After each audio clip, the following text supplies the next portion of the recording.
네, 이어서 뒷부분 조금만 더 설명을 하고 마치도록 할게요. 주식 중개인들은 그러면 투자자일까 아닐까? 네, 대답은 투자자라고 할 수가 있대요. 그런 여기서 중요한 거는 수수료로 돈을 벌거나 컨설턴트를 통해 시간당 수당을 받거나 낮은 가격에 사서 높은 가격에 파는 사람들과 좋은 투자 대상을 발견하나 만들어서 그것을 통해 돈을 버는 사람들이 우리와 어떤 차이가 있는지를 발견하는 것이 중요하다라고 얘기를 하고 있어요. 네, 그러면 아이사분면에서 수입을 얻는 사람들은 어떤 장점들이 있을까요? 아이사분면에서 수입을 얻는 사람들의 가장 큰 특징은 돈으로 돈을 버는데 주력한다라는 것이다. 제대로만 한다면 그들은 수백 년 동안이라도 돈이 그들과 그들 가족을 위해 일하도록 만들 수 있다. 돈으로 돈을 버는 법을 알게 되면 아침마다 일어나 일터에 갈 필요가 없다는 분명한 이점 외에도 돈을 위해 일하는 사람들은 얻지 못하는 세금 혜택을 얻을 수 있다라고 얘기를 하고 있어요. 부자들이 더욱 부자가 될 수 있는 이유 중에 하나는 그들이 수백만 달러를 벌면서도 합법적으로 그 돈에 대해 세금을 거의 내지 않기 때문이다. 그들은 수입 부분이 아니라 자산 부분에서 돈을 번다. 근로자가 아니라 투자자로서 돈을 버는 것이다. 나아가 돈을 위해 일하는 사람들은 종종 투자자들보다 더 높은 이율의 세금을 내고 있으며 임금에서 원천 징수되기 때문에 수입이 들어왔을 때 이미 세금들이 다 빠져나가고 없는 거예요. 그래서 그 부분을 구경조차 할 수가 없다라고 얘기를 하고 있어요. 그렇다면 왜 더 많은 사람들이 투자자가 되지 않는 것일까? 이거는 앞서 한번 얘기 드렸죠. 그들은 리스크를 극도로 싫어하는 거예요. 너무 두려운 거예요. 이쪽 사분면에 넘어갔을 때 안정이 너무 중요하기 때문에 투자해서 내 모든 돈이 잃어버리면 어떡하지라는 두려움을 그게 너무 크기 때문에 투자자로 넘어가지 못한다라는 거예요. 또는 투자를 다른 사람, 즉 금융 컨설턴트나 뮤추얼 펀드 매니저에게 맡기는 사람들이라는 거죠. 아니면 도박가 투자자라고 얘기를 하고 있어요. 그러면 이런 투자하는 데는 리스크가 반드시 존재하잖아요. 이 리스크는 제거할 수 없는 걸까? 이 리스크가 있기 때문에 수익성이 있는 건데 이 리스크를 제거할 수 있는 방법은 없을까라는 질문을 던지게 되는데요. 부자 아빠는 이렇게 얘기합니다. 좋은 소식은 위험을 크게 줄이거나 또는 심지어 완전히 제거할 수 있으면서도 높은 수익을 올릴 수 있다는 점이다. 게임을 속속들이 알아가기만 하면 된다는 말이다. 진정한 투자자는 돈을 재빨리 회수한대요. 재빨리 회수한대요. 연금 계좌를 가지고 있는 사람들은 오랜 시간을 기다려야 돈을 회수할 수 있을지 알 수 있다. 왜냐면 그 연금이 회사가 부도나면 그 연금 못 받는 거잖아요. 그렇지만 투자자들, 진정한 투자자들은 돈을 재빨리 회수한대요. 연금 계좌를 가진 사람들은 오랜 시간을 기다려야 돈을 회수할 수 있잖아요. 이것이 바로 전문적인 투자자와 퇴직 후를 위해 돈을 모으는 사람들 중에 가장 큰 차이점이라고 얘기를 하고 있어요. 전문적인 투자자는 지금 당장 right now 회수한대요. 그런데 연금을 바라보고 투자하는 사람들은 퇴직 후에 돈을 어떻게 될지 모르잖아요. 회사가 부도나면 못 받는 거 아니에요? 네. 퇴직 후를 위해 돈을 모으는 사람들과의 가장 큰 차이점이다라고 얘기를 하고 있어요. 대부분의 사람들이 안정을 추구하는 이유는 돈을 잃는다는 두려움 때문이다. 아이사분면은 나름의 기술과 사고방식을 갖고 있다는 점에서 다른 새 사분면과는 별 다를 바가 없다. 시간을 투자해 배우겠다는 의지만 있다면 아이사분면에서 성공하는 데 필요한 기술은 충분히 배울 수 있다라고 해요. 시간을 투자해 배우겠다는 의지만 있다면, 시간을 통해 배우겠다는 의지만 있으면 누구나 충분히 가능하다라고 얘기를 하고 있어요. 그러면서 산업시대의 연금계획과 정보화 시대의 연금계획에 굉장히 많은 차이가 있다라고 얘기를 하고 있어요. 그 부분을 조금 얘기를 드릴게요. 나는 집에 와서 교육을 많이 받은 내 아버지에게 투자를 하고 리스크 관리하는 방법을 배워야 한다는 부자 아버지의 말을 전했다. 아버지는 이렇게 대답하셨다. 나는 투자하는 법을 배울 필요가 없다. 정부에서 받는 연금도 있고 교원 노조에서 받는 연금도 있고 사회보장 혜택도 받을 수 있으니까 말이야. 그런데 왜 내 돈을 가지고 굳이 위험한 일을 하겠니? 그렇게 얘기했어요. 교육을 많이 받은 아버지는 정부의 공무원 연금이나 사회보장제도 같은 산업화 시대의 연금 계획을 믿고 있다라는 거죠. 산업화 시대의 연금 계획이에요. 공무원 연금이라든지 사회보장제도와 같은 산업화 시대의 연금이에요. 자, 그분은 내가 해병대에 입대했을 때 기뻐하셨다. 내가 베트남에서 목숨을 잃을지도 모른다고 걱정하시는 대신에 아버지는 이렇게 말씀하셨다. 군에서 20년만 복무하면 평생 동안 연금과 의료보험 혜택을 받을 수 있지라고 얘기를 하셨대요. 그런 연금 계획들은 아직 유효하긴 하지만 이미 시대에 뒤처진 것이 되어가고 있다. 회사가 재정적으로 우리의 퇴직 이유를 책임져 주고 정부가 연금 제도를 통해 노후 생활을 도와준다는 생각은 이제 낡은 것이다 라고 얘기를 하고 있어요. 연금이 언제 바닥날지 몰라요. 그 연금을 지금 공약한 뭔가를 계속적으로 보완을 하려면 우리 정부에서는 계속 더 많은 세금을 걷어야 될걸요? 그 세금이 걷어져야지 정부가 연금을 줄 수 있잖아요. 그것처럼 여러분들 이 산업화 시대에 연금에 대한 것들을 인식을 조금 바꾸셔야 되세요. 정부에 혹시 너무 많이 기대고 있진 않으세요? 기대하고 있지는 않으세요? 그리고 그럼 나 혼자 준비해야 되니까 연금 보험이라도 들어야 되는 거 아니야? 이렇게 생각하시는 분도 있는데 그렇게 생각하시면 절대 안 되세요. 그 돈을 가지고 여러분들 얼마 되지 본인에게 부담되지 않는 돈 가지고 보험을 넣는 거는 좋다라고 보시는 분들도 굉장히 많으세요. 왜냐하면 노후를 준비를 해야 되고 안정적인 삶을 위해서요. 단지 10원도 안 나오면 어떻게 할 거야? 이런 분들도 계실 거예요. 근데 그거는 본인이 어떻게 재무 설계를 하느냐에 따라 달라지겠지만 여기서 얘기하는 부자 아빠, 가난한 아빠에서 얘기하는 내용은 그 돈을 가지고 지금 당장에 어떤 곳에 투자를 하라는 거예요. 투자를 해서 자산 부분에 투자를 하게 되면 그게 일정 수입이 계속적으로 나오기 때문에 여러분들이 일을 하지 않아도 계속적으로 수입이 나올 수 있다는 것을 계속적으로 강조를 하고 있어요. 네, 그래서 만약에 연금이 필요하시다면 제 개인적인 생각으로는 연금의 일정 부분을 넣어두시는 건 나쁘지 않아요. 그렇지만 나에게 부담이 될 정도의 많은 연금들을 붓는다면 지금 당장은 소득이 있기 때문에 그것을 넣는 거는 그렇게 어렵지 않아요.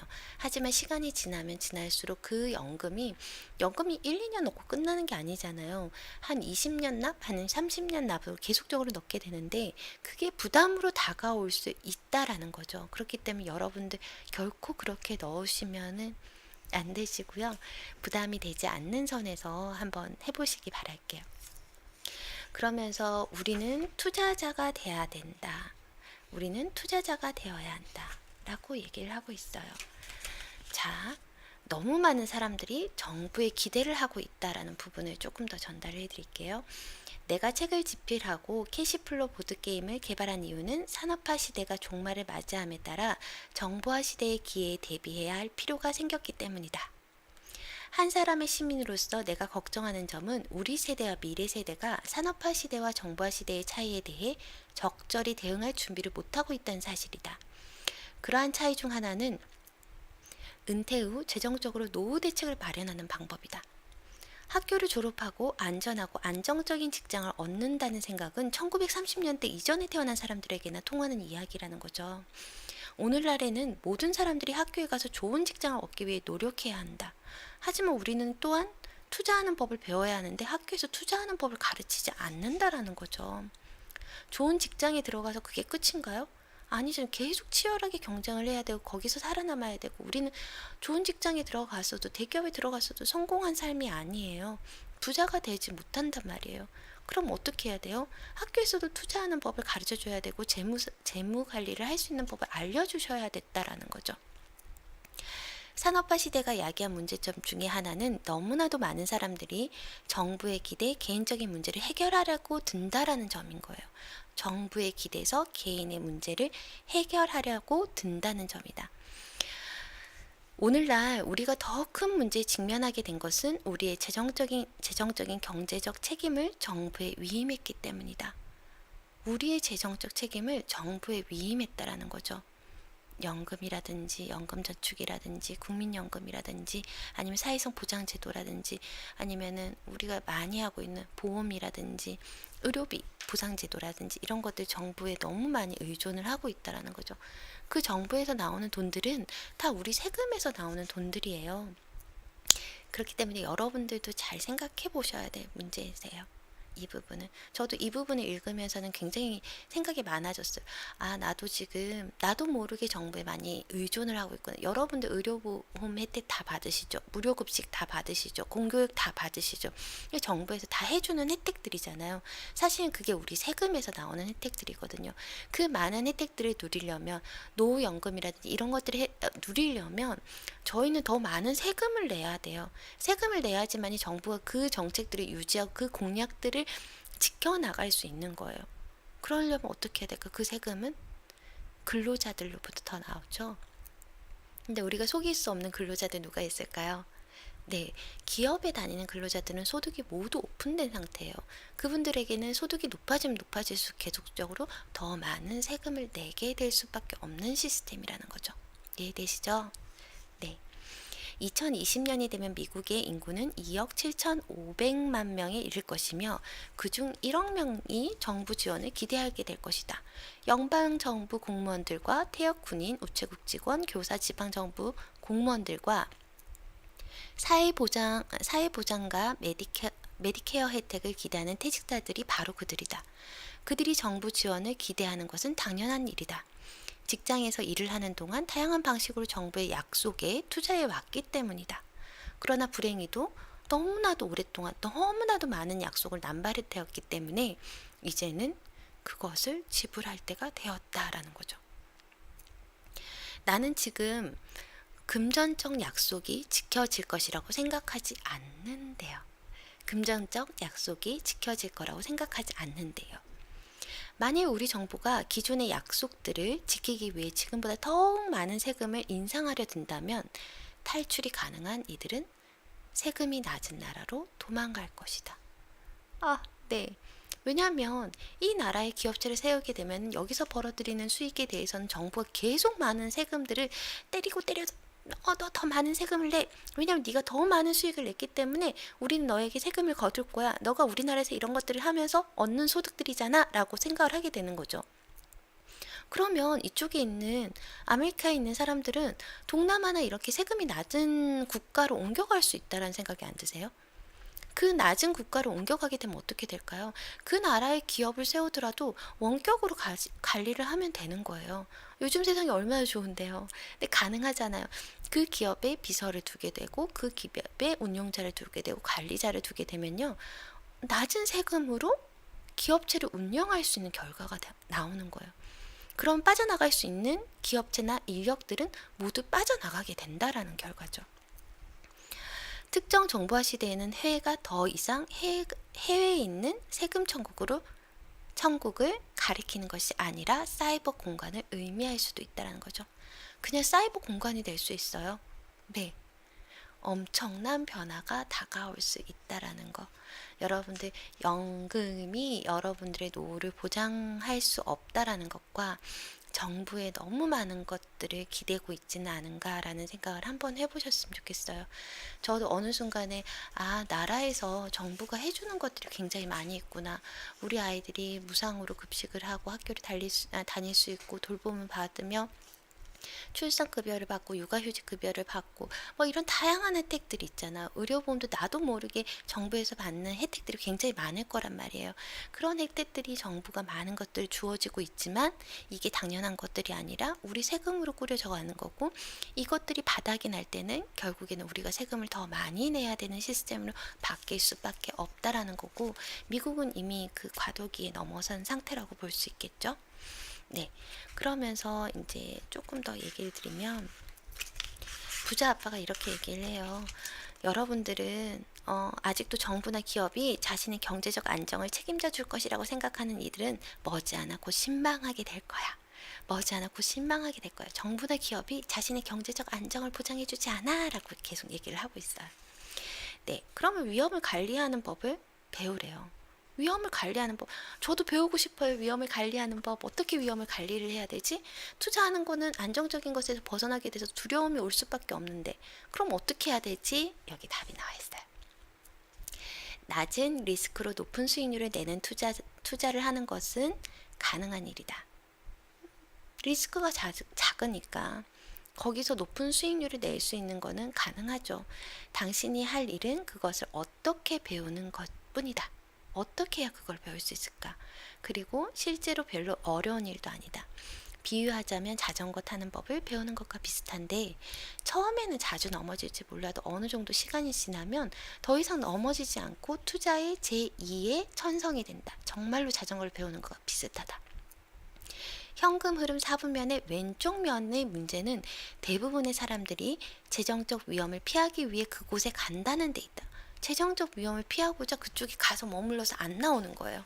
나는 안정적인 여기 매달 나오는 월급이 너무 좋아. 그리고 난 내 노동을 팔더라도 내가 전문직이야. 나밖에 할 수 있는 사람이 없어? 라고 생각하는 분들이 여기 왼쪽 4분면에 계세요. 여기에 계신 분들이 너무나 재정적 안정을 회피하거나 리스크를 감당하고 싶어 하지 않는다라는 거죠. 어느 정도 투자를 해야죠. 제가 계속 유튜브를 하거나 북튜브를 할 수 있는 이유는 굉장히 많은 강연들을 들어요. 내가 좋아하는 강연들을 찾아 듣고 내가 닮고 싶은 사람들의 강연을 찾아 듣고 그분과 닮으려고 노력하고 그분들이 관리했던 시스템을 어떤 식으로 관리했지, 이 사람들 어떻게 구축해 나갔지, 그러면 이 사람들도 물론 자기만의 잡이 있고 뭐 이런 두 가지의 잡들을 유지하고 있어. 그럼 이 사람들은 어떤 식으로 했기 때문에 이 두 가지 잡을 모두 유지할 수 있었지? 난 엄마이기도 하잖아요. 엄마이기도 하고 학원을 운영하기도 하고 그런 다음에 지금 북튜버도 하고 있는 상태이고 이 세 가지의 균형을 유지하기 위해서는 나는 시간 관리를 어떻게 해야 되지? 앞서 나간 사람들은 어떻게 자신의 시간들을 관리해야 할지에 대해서 꾸준히 공부를 해야 된다라는 거예요. 거기에 대한 투자를 꼭 하셔야 되세요. 내 충고는 그런 위험을 피하지 말고 위험을 관리하는 법을 배우라는 것이죠. 위험을 어떻게 관리할 것이 배워야 된다는 거예요. 여러분들 있잖아요. 제가 영어 학원을 처음 했을 때부터 잘 되지는 않았어요. 입소문이 나기까지가 굉장히 오랜 많은 시간이 걸렸고 부모님들의 신뢰가 쌓였기 때문에 그들 부모님이 형제 자매들을 다 보내주시고 주변에 이제 좋은 사람들을 소개를 해주시게 되세요. 근데 그 사이에 얼마나 힘들었을까요? 만약에 이게 안 되면 어떡하지? 왜 갑자기 상담 전화가 끊겼지? 왜 이것들이 잘 안 되고 있었지? 아, 끝까지 가야 된다고 했는데 어떻게 끝까지 가지? 이 상태로 계속 유지하면 어떡하지? 두려움이 굉장히 많았어요. 근데 그걸 한번 이겨내고 나니까 이것도 과정이구나. 내가 계속 성장하고 있는 과정이구나. 한번 내가 운영한 데서 배운 이 경험들은 다음에 뭔가의 분원을 차렸을 때는 이 노하우가 될 수 있다라는 거죠. 그래서 배우라는, 한번 경험해 봐야 된다라는 거예요. 꼭 한번 경험을 해보시기 바랄게요. 자전거랑 타는 거랑 똑같다고 하잖아요. 그 돈을 최소화시켜서 경험해 볼 수 있는 방법. 재정적으로 너무 두렵다. 나 이거 다 잃으면 내 인생 망할 것 같아. 라는 분들이 계시다면 재정적으로 최소한으로 투자할 수 있는 방법들이 많이 있어요. 그 방법을 찾으셔가지고 그 방법대로 한번 운영을 한번 해보시면은 사업체를 운영하시다 보면 이런 변수도 있고 저런 변수도 있었거든요. 저도 되게 막 두려울 때가 있었어요. 그럴 때 무슨 책에서 그래, 계속 두려울 수 있어. 하지만 끝까지 하는 사람이 성공하는 사람이야. 라고 얘기가 나와 있었거든요. 그래서 저도 끝까지 해봤어요. 그랬더니 되는구나. 내가 잠시 안 된다고 방심했구나 라는 생각이 들면서 굉장히 많은 걸 느낄 수 있는 시간이었어요. 그러면서 위험을 감수해라. 위험을 감수하는 사람들은 세상을 바꾼다. 리스크를 감수하지 않고 부자가 된 사람들은 거의 없다라고 얘기를 하고 있어요. 너무나도 많은 사람들이 정부의 의존의 삶의 위험을 제거하려고 한다. 정부화 시대의 출현은 앞으로 보다 작은 정부의 시대가 오고 있음을 알리고 있다. 간단히 말해서 큰 정부는 유지하는 데 너무 많은 돈이 들기 때문이다. 그럼에도 전 세계 수백만에 달하는 사람들이 보다 현명하고 이해의 밝은 투자자가 되기보다 평생 연금 혜택에 의존하며 살겠다는 고루한 생각에 집착하고 있다. 정보화 시대가 시작되었다는 것은 우리가 보다 자급적으로 성장하여 퇴직 후의 삶에 대해 스스로 책임을 져야 한다는 것을 의미한다. 우리가 보다 자급적으로 성장하여 퇴직 후의 삶에 대해 스스로 책임을 져야 한다는 것을 의미한다. 우리가 보다 자급적으로 성장하여 퇴직 후의 삶에 대해 스스로 책임을 져야 한다는 것을 의미한다라고 나와 있어요. 열심히 공부해서 안정적인 직장을 얻으라는 생각은 산업화 시대에서 탄생한 것이래요. 정보화 시대에 맞지 않는 거예요. 열심히 일해서 좋은 직장 얻어. 그런데 결론은 없어. 어떻게 해요? 그러면 안 되잖아요. 우리는 더 이상 산업화 시대에 살고 있지 않다. 시대가 변하고 있다. 문제는 아직도 많은 사람들이 생각이 변하지 않았다는 데 있다. 그들은 아직도 자신이 무언가를 받을 자격이 있다고 생각한다. 아직도 아이 sab으면은 그들이 신경 쓸 부분이 아니라고 생각한다. 그들은 아직도 자신이 퇴직하고 나면 정부나 기업, 노조, 뮤추얼 펀드, 가족들이 그들을 돌봐줄 것이라고 생각한다. 그들을 위해서라도 나는 그 생각이 맞길 바란다. 그런 사람들은 더 이상 이 책을 읽을 필요가 없다. 무섭죠? 이 책은 현금 흐름 4분면의 왼쪽 면에서 오른쪽으로 이동하기를 원하지만 어디서부터 시작해야 될지 모르는 사람들을 돕기 위한 책이래요. 올바른 기술과 각오만 있다면 누구든 자신이 원하는 4분면으로 옮겨갈 수 있다. 어떤 결정을 내리든 간에 이 점을 명심하기를 바란다. 경제적 자유는 공짜일 수 있지만 쉽게 찾아오진 않는데요. 경제적 자유는 공짜예요. 그런데 쉽게 찾아오지 않는데요. 네, 자유에는 대가가 따른다. 그리고 내게 그것은 그러한 대가를 치를 만한 가치가 있었다.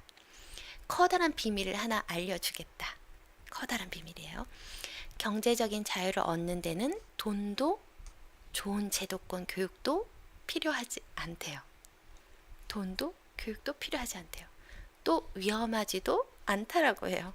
대신에 자유의 대가는 꿈과 꿈이 있는지, 그리고 얼마나 욕망적으로 바라는지, 그리고 그 길을 추구하는 동안 경험하게 될 실망감을 극복하는 능력을 측정될 것이다. 네, 이거 정말 맞는 말인 것 같아요. 자유의 대가는 꿈과 욕망, 그리고 그 길을 추구하는 동안 경험하게 될 실망감을 극복할 수 있는 능력으로 측정될 수 있다. 성공하고 열망하고 내가 가고 싶은 길들이 굉장히 많아요, 여러분. 근데 그 길로 가면서 얼마나 많은 장애물들이 있는지 아세요?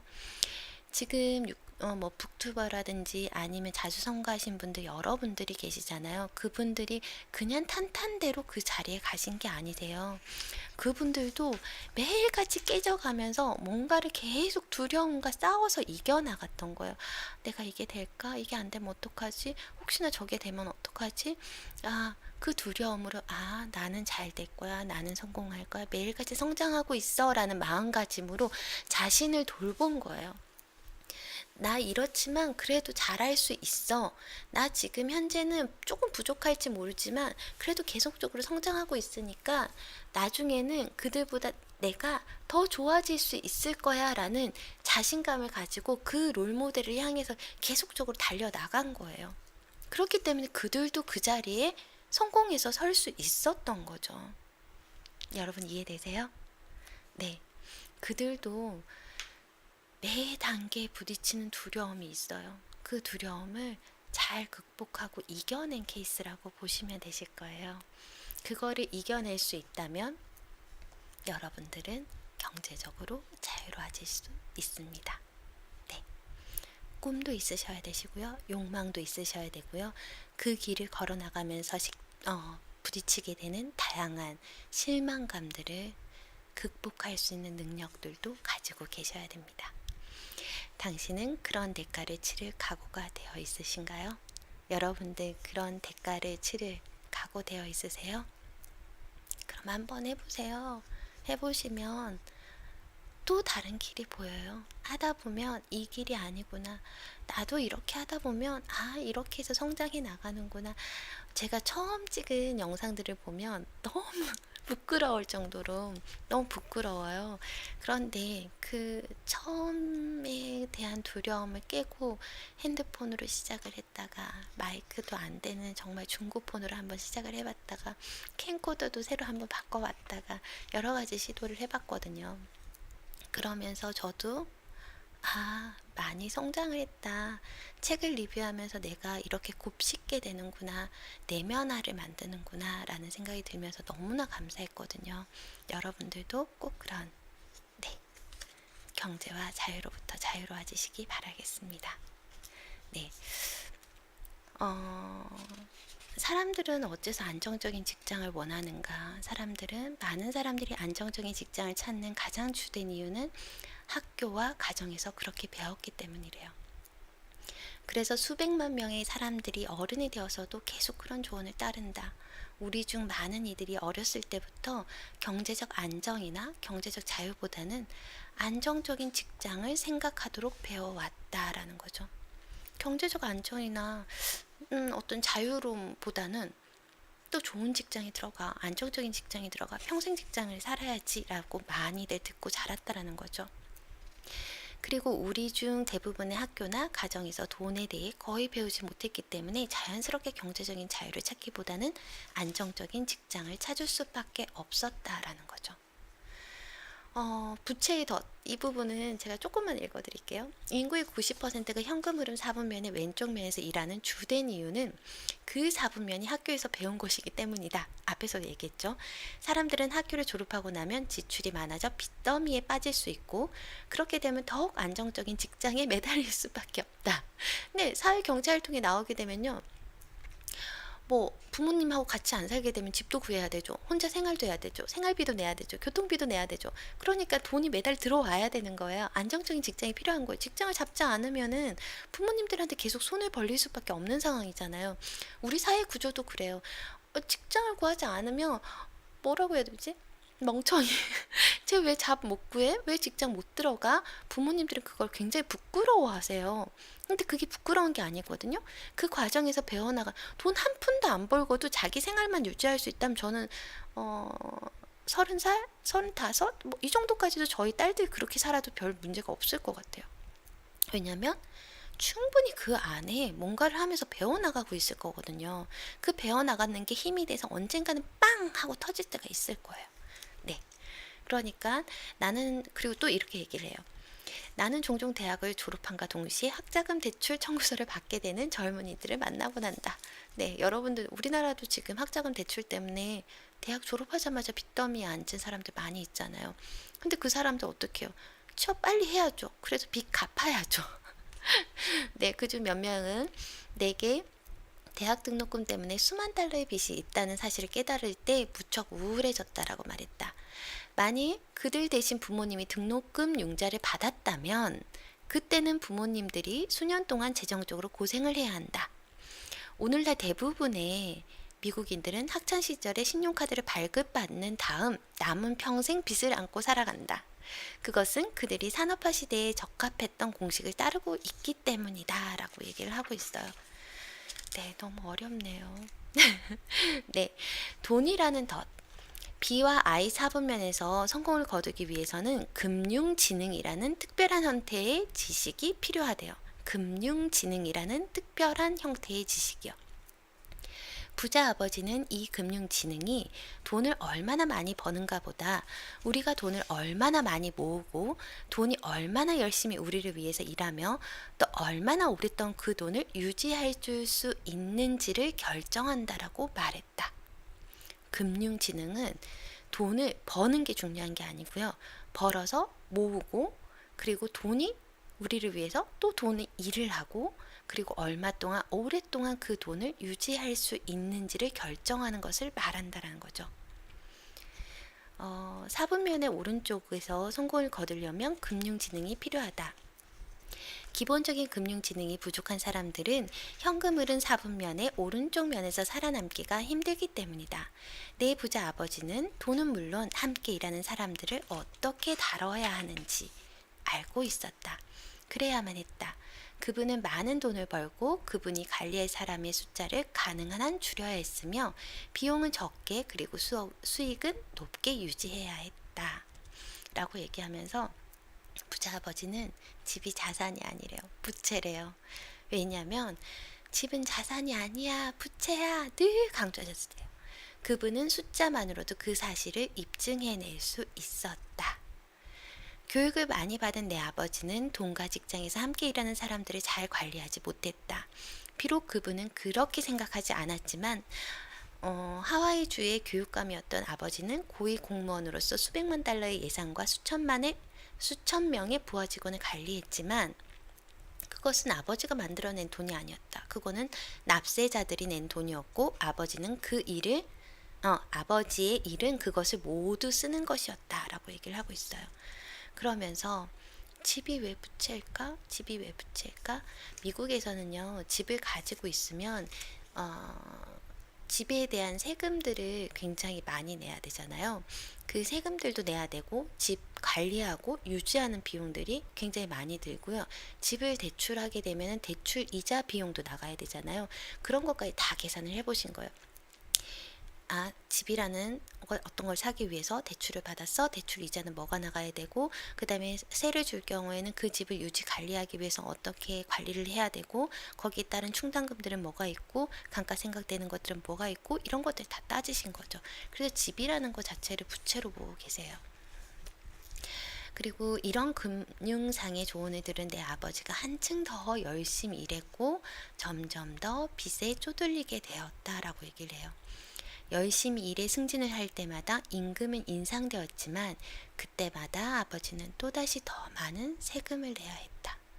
임금 인상에 대한 세금은 계속적으로 증가를 하기 때문에 세금을 더 낼 수밖에 없었던 거죠. 승진을 함에 따라서 과세 등급이 올라가고 1960년대, 70년대에는 고소득 근로자들이 극도로 많은 세금을 내야 했기 때문에 아버지의 회계사와 은행가는 더 큰 집을 사서 융자금 이자를 탕감하라고 조언했다. 아버지는 더 많은 돈을 벌게 되었으나 그로 인한 결과는 세금 인상과 불어나는 부채였다라는 거죠. 그분은 성공을 할수록 더 열심히 일해야 했고 사랑하는 사람들과 함께 할 시간은 반대로 줄어들었다. 그분은 성공할수록 더 열심히 일해야 했고 사랑하는 사람들과 함께 할 시간은 반대로 줄어들었다. 이윽고 자녀들이 모두 독립한 후에도 아버지는 여전히 빚을 갚기 위해 열심히 일을 해야 했다라고 얘기를 하고 있어요. 여러분, 아버지는 안전하고 안정적인 직장을 얻기를 기도하셨어요. 그 아버님의 불안감 때문에 경제적으로 자유로워질 수가 없었고 정부에 더 많은 세금을 내면서 더 열심히 일할 수밖에 없었던 구조죠. 여러분들 예전에는 변호사라든지 의사라든지 자영업을 하는 사람들은 굉장히 고소득을 받을 수 있고 빠른 승진을 할 수 있는 사람들이었어요. 하지만 지금 사회에서는 그렇지 않거든요. 그들도 망해 나가고 그들도 접어 나가요. 주변에 병원 의사를 하시는 분이 계시는데 자영업을 하시는 분이 계세요. 그분이 저에게 뭐라고 했냐면 자기는 발전이 없대요. 매번 똑같은 일만 정말 하루 종일 발이나 피부 이것만 보고 계신대요. 그러면서 난 똑같이 기계처럼 일을 한다라는 거죠. 삶의 만족도가 떨어지는 거예요. 거기까지 가기는 너무 힘들었는데 거기까지 가고 나서 삶의 질이 더 이상 높아지지 않는다라는 거예요. 왜냐면 똑같은 환자들만 보거든요. 그 환자들만 보고 있기 때문에 자기도 너무 마음이 아프고 병이 든대요. 네. 여러분들 지속적으로 뭔가를 도전하고 그리고 자기 발전을 위해서 나아가는 사람으로 바뀌길 바랄게요. 네, 정부는 점점 더 많이 작아지는 방향으로 흘러가고 있어요. 그리고 우리의 세금을 더 많이 거두는 세대로 넘어가기 때문에 우리는 거기에 대해서 세금을 정당하게 적게 낼 수 있는 방법들을 알아보고 공부를 해야 됩니다. 그 공부하는 데에 시간을 꼭 투자를 하시기 바랄게요. 네, 이제껏 안정적인 직장을 찾도록 훈련받았다면 지금은 금융 지식을 어떻게 쌓을 것인지를 공부를 조금 더 많이 해보시기 바랄게요. 여기서 제가 하나만 더 얘기를 드릴게요. 자기 일 하기, 자기 일을 하라라고 나와 있어요. 자기 일, 어떻게 얘기를 해야 될까? 내가 보기에 S4분면은 극도로 큰 보상이 존재하는 동시에 리스크가 가장 큰 영역이기도 하다. S4분면은 4개의 사분면 중에서 가장 힘든 곳이래요. 실패할 확률도 높고 설사 성공하더라도 오히려 실패보다 더 나쁠 수 있기 때문이다.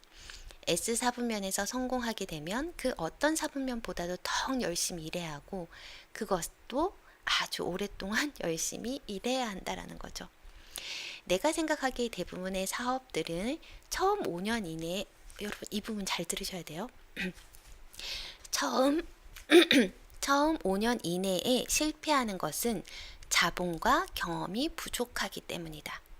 대부분의 사업들이 처음 5년 이내에 실패하는 것은 자본과 경험이 부족했기 때문이다. 그리고 거기서 살아남은 사람들이 다음 5년 이내에 실패하는 이유는 자본이 부족해서가 아니라 에너지가 부족해서이다. 에너지가요. 내가 여기 더 열심히 하고 싶은데 그 의욕이나 열정이 안 생기는 거예요. 그 5년은 자본이라든지 경험이 부족해서 실패를 할 수 있어요. 경험 부족해서요. 그런데 나머지 5년에 포기를 하시거나 실패를 하시는 분들이 대부분들은 뭐냐면 더 이어갈 열정이 없는 거예요. 더 이상 열심히 해서 이거를 잘해봐야지 하는 에너지가 너무 부족해진다라는 거예요. 그래서 장기간 가시면 안 되세요. 단기 안에 뭔가의 성과를 내셔가지고 꼭 작은 성공을 만끽해 보셔서 점핑해서 나가셔야 되는 부분이 돼요. 그렇게 경쟁에서 살아남은 사람들은 아침에 일어나 일터에 가고 영원토록 평생 열심히 일하는 생활에 익숙해진다. 마치 자기가 알고 할 수 있는 일이 그것뿐인 양 말이다. 네, 그러면서 이렇게 얘기해요. 아이들에게 주는 최악의 조언이 뭔 줄 아세요? 아이들한테 주는 최악의 조언. 만약에 당신이 1930년 이전에 태어났다면 학교 가서 좋은 성적을 받아 안정적인 직장을 얻어라 라는 대단히 좋은 조언이었을 것이다. 이렇게 조언을 들었다라는 거죠. 학교 가서 좋은 성적 받고 안전하고 안전한 직장에 안정적인 직장을 얻어라 라고 얘기를 하겠지만 지금의 여러분들은 이 조언을 사람들에게 한다면 아주 나쁜 조언이 된다라는 거예요. 그 이유가 무엇일까요? 해답은 바로 세금과 부채에 있다라는 거죠. 이 사부면에서는 수입을 얻는 사람들은 사실상 세금 혜택을 거의 받지 못한다라는 거예요. 오늘날 미국에서 봉급생활자로 일한다는 것은 정부와 50대 50으로 나눠 가지게 된다는 것을 의미한대요. 즉 정부가 그들 수입의 50% 이상을 떼어가는데 심지어 그중 대부분은 봉급생활자들이 월급을 손에 넣기도 전에 일어난다라는 거죠. 여러분들 원천징수 많이 해서 떼갖고 가잖아요. 네, 빚이 늘어날 때마다 정부가 세금 혜택을 준다는 점을 감안할 때 E와 S 사분면의 사람들 대부분에게 경제적 자유를 얻는 것은 사실상 불가능한 일이다. 회계사들은 종종 이 사분면에서 많은 돈을 벌기 시작하는 고객들에게 더 큰 집을 사서 더 많이 세금 혜택을 받으라고 말하는데 이는 현금으로 사분면의 왼쪽 면에 있는 사람들에게는 일리가 있을지 몰라도 사분면의 오른쪽에 있는 사람에게는 해당되지 않는 소리라는 거죠. 세금을 가장 많이 내는 사람은 누구인가요? 세금을 가장 많이 내는 사람 누구일까요? 부자들은 소득세를 많이 내지 않는데요. 그들은 봉급 생활자들과는 다른 방식으로 돈을 벌기 때문이다. 갑부들은 합법적으로 세금을 피할 수 있는 최선의 길이 B와 I 사분면에서 수입을 버는 것임을 잘 알고 있다라는 거죠. 세금 혜택은 더 큰 집을 사서 빚을 지는 것뿐이다 라고 얘기를 한대요. 네, 여러분들 이해되시죠? 네, 오늘은 제가 여기까지 설명을 해드릴게요. 그리고 다음 시간에 조금 더 길게 설명을 해드릴 건데 오늘은 제가 여기까지만 설명을 해드리고 다음 시간에는 실제적으로 그러면 경제적으로부터 자유로워질 수 있는 방법 어떤 식으로 활용해야 되는지, 그리고 프랜차이즈는 어떻게 해야 되는지, 이런 것들에 대해서 조금 더 설명을 드릴게요. 오늘 하루 끝까지 방송 들어주셔서 감사하고요. 제가 방송 2개 나눠서 올려드릴 예정이에요. 그러니까 앞에 부분하고 뒷부분하고 연결되는 부분이고요. 네, 감사합니다. 오늘도 행복하고 좋은 하루 보내시고요. 행복한 부자 엄마 되세요. 네, 감사합니다. 네, 여러분 좋아요, 구독 버튼 꼭 눌러주세요.